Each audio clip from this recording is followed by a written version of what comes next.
Assalamualaikum warahmatullahi wabarakatuh. Kita berjumpa lagi di mata kuliah biologi sel. Kali ini kita akan membahas tentang badan Golgi atau aparatus Golgi.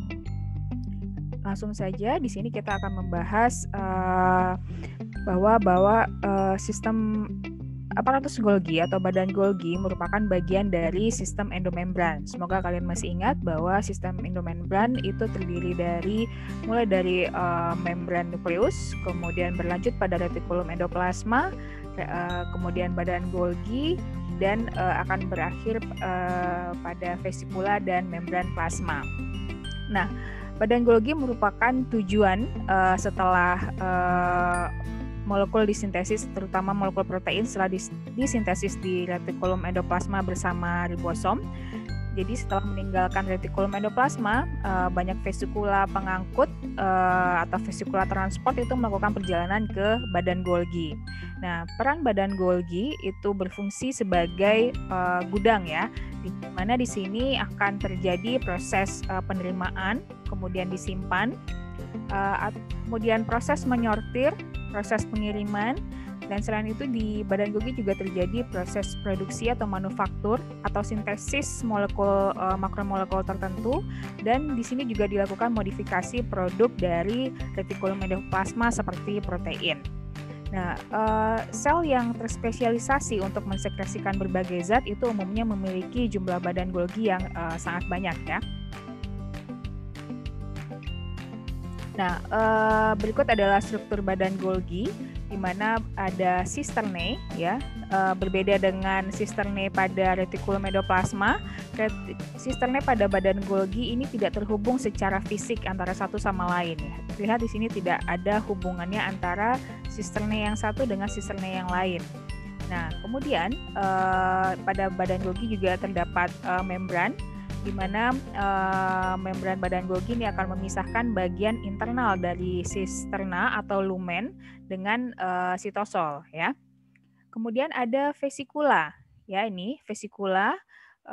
Vesikula itu akan yang terkonsentrasi di sekitar badan Golgi itu terlibat dalam transfer material antara badan Golgi dengan struktur lainnya. Kemudian pada badan Golgi itu terdapat dua bagian ya. Ada bagian cis, ya, bagian cis dan bagian trans. Nah, apa bedanya? Nah, bagian cis ini merupakan bagian yang dekat ke retikulum endoplasma. Bagian cis inilah yang nanti menerima vesikula transport yang datang dari retikulum endoplasma. Sedangkan bagian trans itu adalah yang tentunya yang berlawanan dengan cis ya, dan yang akan menghasilkan vesikula.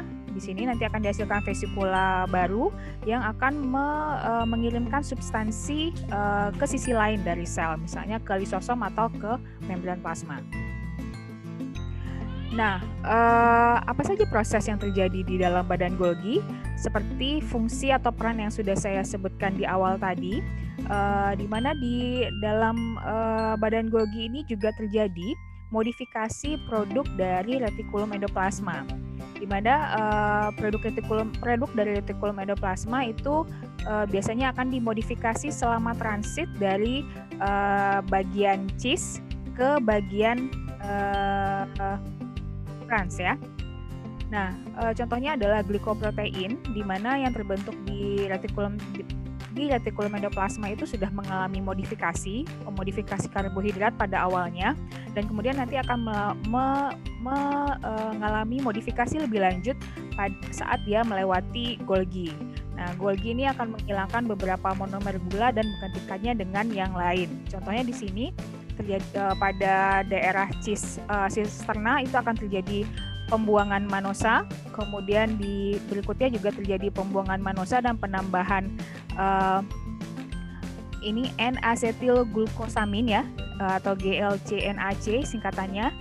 Di sini akan terjadi penambahan itu, kemudian terjadi penambahan galaktosa pada daerah transisterna. Kalau tadi penambahan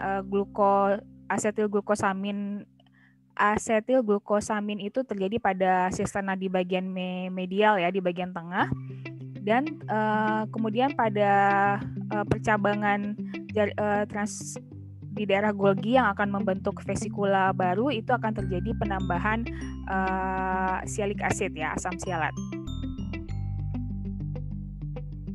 Nah, dalam proses glikoksilasi ini akan dilakukan oleh enzim yang spesifik ya. Jadi di sini nanti enzimnya khusus, di sini enzimnya khusus, berikut juga pada bagian lainnya.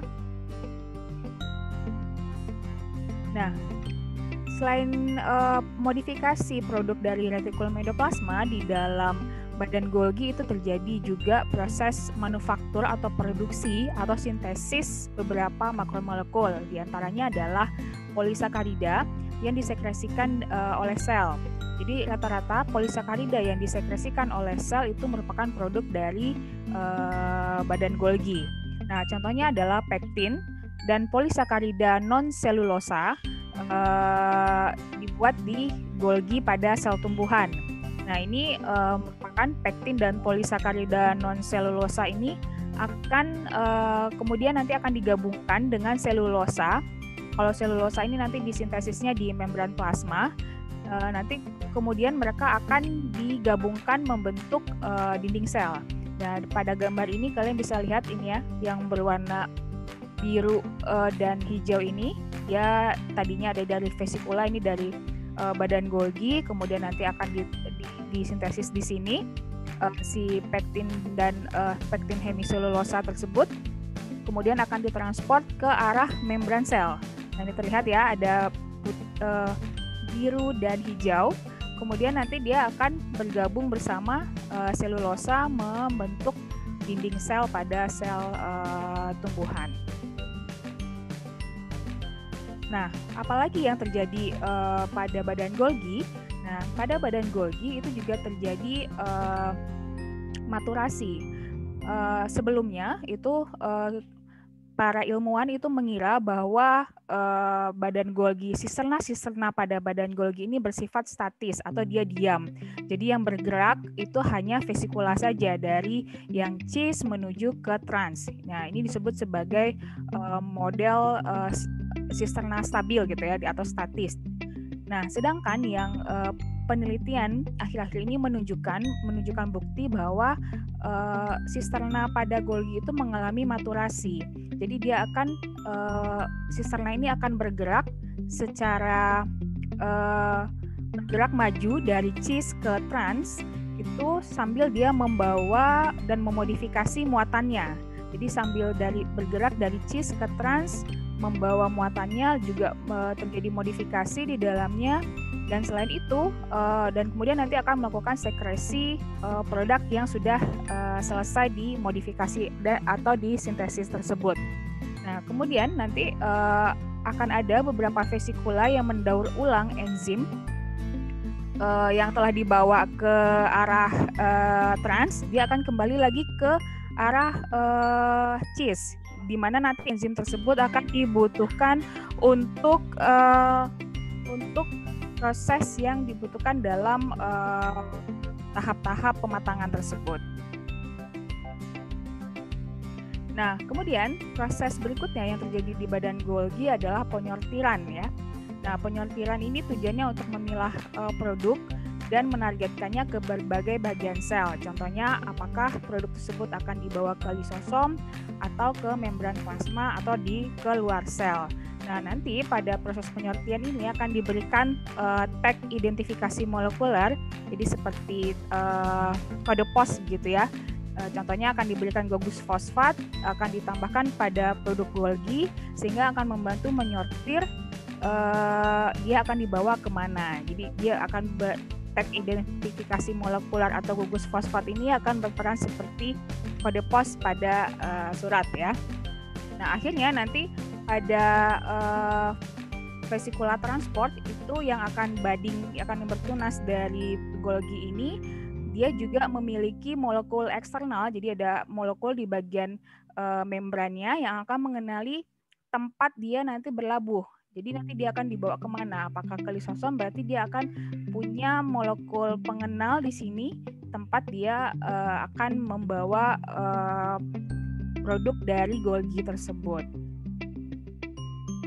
sehingga nanti vesikula itu akan menargetkan dengan tepat organel atau lokasi mana yang akan ditujunya. Jadi di proses penyortiran juga terjadi di badan Golgi, apakah dia akan ke lisosom atau ke membran plasma atau akan membentuk vesikula sekretori untuk mensekresikan protein keluar dari sel. Nah, proses selanjutnya sekresi itu akan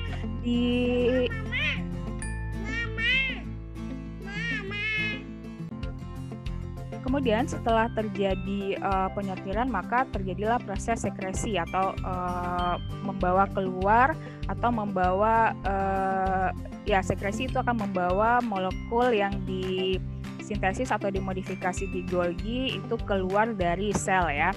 Nah, proses sekresi ini akan berangkat dari permukaan trans dari Golgi di dalam vesikula transport, yang akhirnya nanti akan menyatu dengan membran plasma ya. Nanti isinya akan dilepaskan dan membran vesikula itu akan dimasukkan ke dalam membran plasma sehingga akan menambah luas permukaan. Nah, proses sekresi itu terjadi melalui eksositosis ya. Ada yang bersifat konstitutif, artinya dia bisa secara terus-menerus begitu, atau secara regulasi ya, artinya dia ada ligan yang harus berikatan dengan reseptor pada permukaan membran plasma, kemudian nanti dia akan memberikan sinyal ke dalam sel untuk memicu fusi vesikula dan sekresi dari protein tersebut keluar.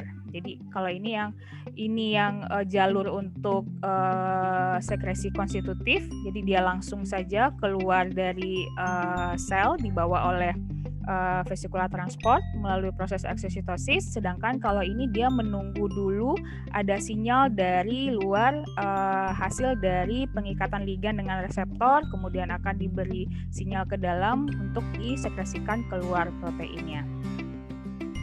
Oke, sekian materi kali ini, semoga bisa dipahami. Jika masih ada yang ingin ditanyakan, silahkan kita diskusikan di link Zoom. Terima kasih atas perhatiannya. Wassalamualaikum warahmatullahi wabarakatuh.